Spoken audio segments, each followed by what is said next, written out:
Yeah, for truck 41847. For a firefighter, life-saving is the job. Either you can do it or you can't. And Christy Bingus can. Being the first female relief driver in Albany firefighter history didn't come easy. Christy worked nearly 10 years proving herself, pulling the same weight as her male peers. If it's dragging a 200-pound guy out of a house, I've got to do it with him. You know, I have to be able to do it. And a lot of females just don't really enjoy it.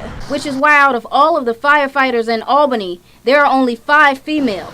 Many have dropped due to the pressure and stress of the job, not being able to handle finding dead bodies in burned homes and having to face death on a daily basis. Bingus says she tries to think positively. There's a possibility I get in my car and I go out of town, or I just go to the store and something happens. So I try not to think of it any harder or any different than anything else I would do. And it's not just the mental focus that women have to face. There's a physical effect on the body.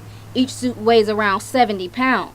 It's not about your weight or anything else, it's how you can handle yourself. The maximum amount of time to get in full gear is 2 minutes, and after Bingus proved she could do it, it was my turn.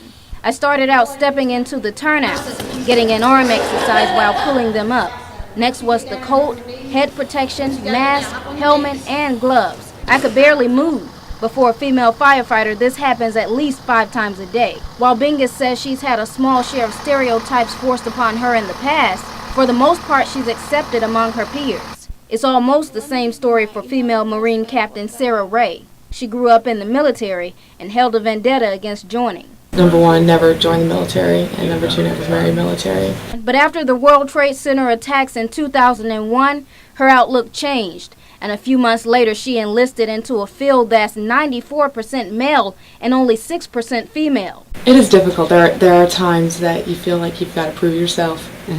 I know that when I was going through training, I always purposely carried more. Wanting to prove herself worthy of the job. Although female firefighter Christy Bingus says she hasn't faced much opposition because of her sex, the reality of it for Captain Ray was never concealed. After a miscommunication among peers, she came across a situation where the fault fell on her, and down came the rage. I know you did, Ray.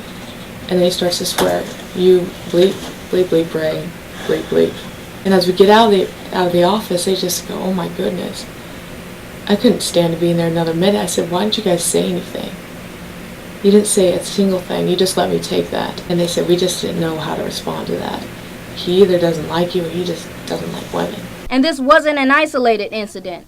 While in Afghanistan, a sergeant beneath her refused to respect her authority. He downright came out and said, I cannot work for a woman. But in spite of his beliefs, she succeeded, knowing that women are not limited because of their sex. We have females that are 2-star generals.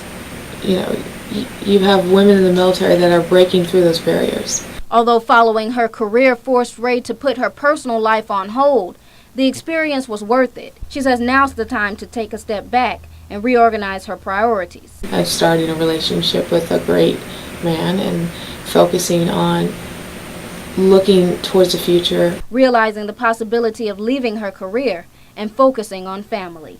To stay connected to this story, log on to mysouthwestga.com. Jessica Fairley, Fox 31 News.